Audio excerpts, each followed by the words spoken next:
আগামী ২৭শে জুলাই থেকে মীন রাশিতে শনিদেব বক্রী হবেন এবং ১১ই ডিসেম্বর পর্যন্ত টানা ১৩৮ দিন এই বক্রগতিতে থাকবেন শনিদেব, যার কম বেশি প্রভাব সব রাশির জাতক জাতিকার ওপর পড়তে চলেছে।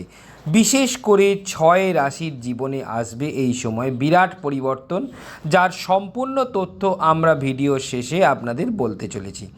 তাই ভিডিওটি অবশ্যই সম্পূর্ণ দেখতে একদম ভুলবেন না।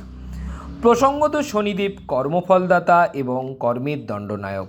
পূর্বজন্ম ও ইহজন্মের কর্মের নিরিখে তিনি সকলের কর্মের বিচার করেন। প্রথমেই আপনাদের বলবো, শনিদেবের কোপ বা বক্রদৃষ্টি থেকে বাঁচতে কোন নীতিগুলি জ্যোতিষ মতে অবশ্যই মেনে চলা উচিত। ১. জীবনের প্রতিটি কাজ নিয়ম ও শৃঙ্খলা মেপে করা। ২. লোভের বশবর্তী না হয়ে সমস্ত কাজকে ঈশ্বরের প্রতি সমর্পণ করা। এবার বলবো শনিদেব বক্রী হওয়ার অর্থ বা শনিদেব বক্রী হলে কি হয়। ১.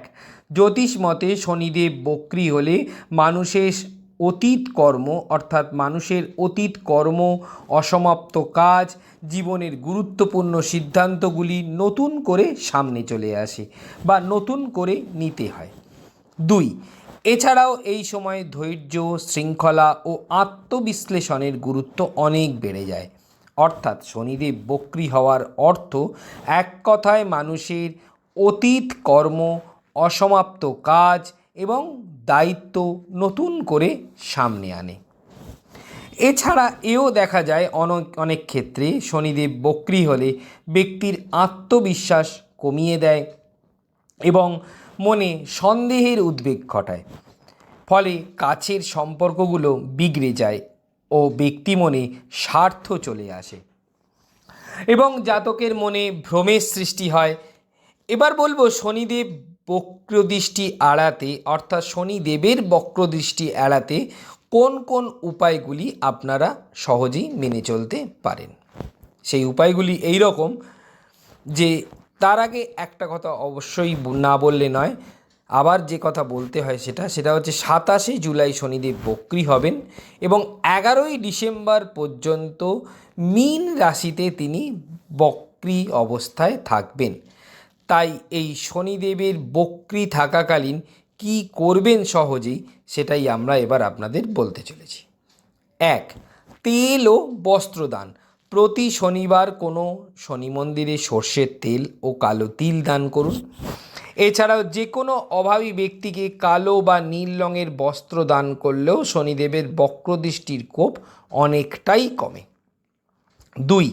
শনি মন্ত্র জপ অর্থাৎ শনি মন্দিরে ওং শনিশ্চরায় মন্ত্র জপ করা বা বীজ মন্ত্র জপ করা যথেষ্ট পরিমাণে শুভদায়ক হতে পারে। ৩. হনুমানজির আরাধনা করাও এই সময় বিশেষ শুভ। বিশেষত প্রতি শনিবার হনুমানজির আরাধনাও শনিদেবের বক্রদৃষ্টির কোপ থেকে জাতক জাতিকাদের রক্ষা করেন। ৪. এছাড়াও প্রতি শনিবার সন্ধ্যায় অশ্বত্থ গাছের তলায় সর্ষের তেলের প্রদীপ জ্বালালেও শনিদেবের কৃপা লাভ হয় সহজেই। ৫. এছাড়াও এই সময় ঘোড়ার নাল ব্যবহার করলেও শনিদেবের আশীর্বাদ পাওয়া যায়। ৬. এছাড়াও এই সময় শনি মন্দিরে কালো উড়দ ডাল বা কালো বিউলির ডাল দান করাও কিন্তু খুবই শুভ। এছাড়াও এই শনিদেব বক্রী অবস্থায় থাকাকালীন কয়েকটা নীতি আপনারা সহজেই কিন্তু পালন করতে পারেন, যা জ্যোতিষ মতে বলা হয় এই সময় এই নীতি পালন করলে শনিদেবের বক্রদৃষ্টির কোপ থেকে সহজেই বাঁচতে পারে যে কোনো জাতক জাতিকা। সেগুলি এই রকম: ১. এই সময় কখনোই উচ্চাকাঙ্ক্ষা করবেন না। ২. এই সময় যে কোনো বিবাদ থেকে কিন্তু সম্পূর্ণ দূরে থাকার চেষ্টা করুন। ৩.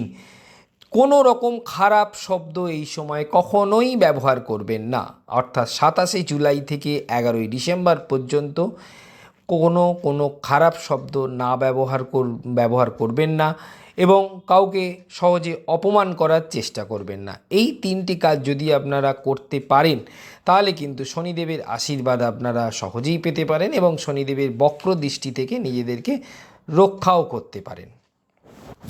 এবার আসা যাক মূল আলোচ্য বিষয়ে, অর্থাৎ কোন 6টি রাশির জীবনে বিরাট পরিবর্তন আসতে চলেছে শনিদেব বক্রী অবস্থায় থাকাকালীন, অর্থাৎ 27 জুলাই থেকে 11 ডিসেম্বরের মধ্যে? প্রথমেই মেষ রাশি। শনির সাড়ে সাতির প্রথম পর্যায়ে মেষ রাশির জাতকের জীবনে ব্যয়ভাব বৃদ্ধি পেলেও গৃহজনিত শুভ কারণে ব্যয় কিন্তু বৃদ্ধি পেতে পারে, অর্থাৎ যে ব্যয়ভাব বৃদ্ধি হবে সেটা কিন্তু শুভদায়ক, শুভ কর্মে বৃদ্ধি হবে।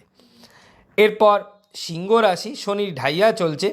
এই সময় শনিদেব বক্রী হবার পর জন্য, অর্থাৎ শনিদেব যেই 27 জুলাই থেকে 11 ডিসেম্বর পর্যন্ত বক্রী থাকছেন, সেজন্য সিংহ রাশির ক্ষেত্রে কিন্তু স্বাস্থ্যক্ষেত্রে একটু বেশি সতর্কতা প্রয়োজন। এছাড়া উত্তরাধিকার সংক্রান্ত আয়ের ব্যাপারে বা ব্যাংকিং ইন্টারেস্ট বা লেজিটিমেট ইত্যাদি আয়ের ক্ষেত্রেও কিন্তু অধিক সতর্কতা প্রয়োজন সিংহ রাশির জাতক জাতিকাদের, কারণ সিংহ রাশির জাতক জাতিকাদের বর্তমানে শনির ঢাইয়া চলছে। এরপরে বলবো তুলা রাশি। রাশির ষষ্ঠ স্থানে শনিদেব বক্রী হয়। দৈনন্দিন কাজকর্মের ক্ষেত্রে একটু সতর্ক থাকা উচিত এই জুলাই থেকে ডিসেম্বর পর্যন্ত। এরপরে যে রাশিটির কথা বলবো সেটি হচ্ছে ধনু রাশি। বর্তমানে ধনু রাশির ঢাইয়া চলছে, সেক্ষেত্রে শনিদেব বক্রী হওয়ায় এই সময় পারিবারিক সুখে কিছু সমস্যা হতে পারে এবং সেজন্য একটু বেশি সতর্ক থাকা প্রয়োজন। এরপর কুম্ভ রাশি। শনির সাড়ে সাতির অন্তিম পর্যায়ে ধনপ্রাপ্তির ক্ষেত্রে যথেষ্ট চেষ্টা থাকতে হবে এই সময়। সর্বশেষে বলবো মীন রাশি। মীন রাশিতেই যেহেতু শনিদেব বক্রী হতে চলেছেন এবং মীন রাশির শনির সাড়ে সাতির মধ্যবর্তী পর্যায়ে চলছে, সেক্ষেত্রে সর্বক্ষেত্রেই মীন রাশির জাতক জাতিকাদের একটু বেশি সতর্ক থাকা উচিত। সর্বশেষে বলবো সার্বিকভাবে কোন কোন প্রতিকারে শনিদেবের আশীর্বাদ পাওয়া যায় সহজেই।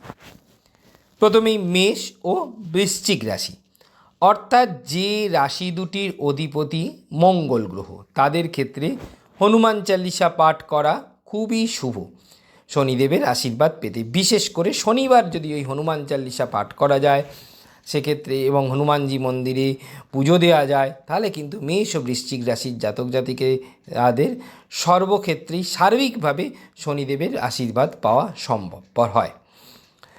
এরপরে যে দুটো রাশির কথা বলবো সে দুটি রাশি হচ্ছে বৃষ ও তুলা রাশি। এই দুটি রাশির অধিপতি শুক্র গ্রহ এবং সেক্ষেত্রে শনি মন্দিরে শনিবার সর্ষের তেল জ্বালানো এবং মহাদেবের পুজো করা খুবই শুভ শনিবারে, এবং সেক্ষেত্রে এক কথায় বলা যেতে পারে শনিদেবের আশীর্বাদ পেতে প্রতি শনিবার সর্ষের তেল সহ শনি মন্দিরে প্রদীপ জ্বালান এবং মহাদেবের পুজো করুন, তাহলে কিন্তু আপনারা বৃষ ও তুলা রাশির জাতক জাতিকারা অতি সহজেই শনিদেবের আশীর্বাদ পেতে পারেন। এরপর মিথুন ও কন্যা রাশি। এই দুটি রাশির অধিপতি বুধ গ্রহ এবং সেক্ষেত্রে শনি মন্দিরে কালো তিল বা কালো উড়দ ডাল বা কালো বিউলির ডাল দান করা কিন্তু খুবই শুভ হতে পারে। এরপরে কর্কট রাশি। শনিবার শনি মন্দিরে কালো কাপড়ে কালো তিল বেঁধে সেটা যদি একটু দান করতে পারেন, কারণ কর্কট রাশির অধিপতি হচ্ছে চন্দ্র, সেক্ষেত্রে শনিবার শনি মন্দিরে কালো কাপড়ে কিছু কালো তিল নিয়ে সেটা বেঁধে যদি শনি মন্দিরে দান করেন, তাহলে কিন্তু রাশিপতি চন্দ্রদেব খুবই প্রীত হন। এরপরে সিংহ রাশি। শনিদেবের আশীর্বাদ পেতে শনিবার ও রবিবার সূর্যকে যদি কালো তিল সূর্যার্ঘ্য দেন, তাহলে কিন্তু সহজেই কিন্তু সূর্যনারায়ণের আশীর্বাদ পেতে পারেন এবং সূর্যপুত্র শনিদেবেরও আশীর্বাদ পেতে পারেন। এরপর ধনু ও মীন রাশি। রাশি দুটির অধিপতি গ্রহ বৃহস্পতি এবং সেক্ষেত্রে প্রতি শনিবার অশ্বত্থ গাছের তলায় গঙ্গা জল অর্পণ করা কিন্তু খুবই শুভ, এবং এই গঙ্গা জল অর্পণ যদি করা যায় অশ্বত্থ গাছের তলায় প্রতি শনিবার, তাহলে কিন্তু ধনু ও মীন রাশির জাতক জাতিকারা দেবগুরু বৃহস্পতির আশীর্বাদ তো পাবেনই, সঙ্গে শনিদেবের আশীর্বাদও পেতে পারেন। এবং এই দেবগুরু বৃহস্পতির আশীর্বাদ এবং শনিদেবের আশীর্বাদ যুগপৎ যদি পাওয়া যায়, তাহলে কিন্তু জাতক জাতিকার জীবনে অধিকতর উন্নতি হওয়া সম্ভবপর হয়ে ওঠে।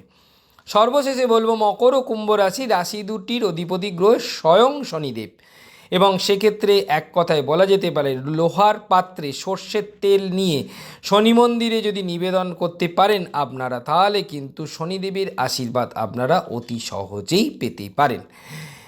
এরকম জ্যোতিষ সংক্রান্ত নিত্য নতুন তথ্য আপনারা যদি পেতে চান, তাহলে আমাদের চ্যানেলটি অবশ্যই সাবস্ক্রাইব করবেন এবং জ্যোতিষ সংক্রান্ত যে কোনো প্রশ্ন যদি মনে আসে তাহলে আমাদের হোয়াটসঅ্যাপ করুন এই নম্বরে 7003292110, সঙ্গে আপনার জন্ম সময় এবং জন্ম তারিখটি উল্লেখ করতে একদম ভুলবেন না। তাহলে আজ এই পর্যন্তই। ওং শনিশ্চরায় নমঃ।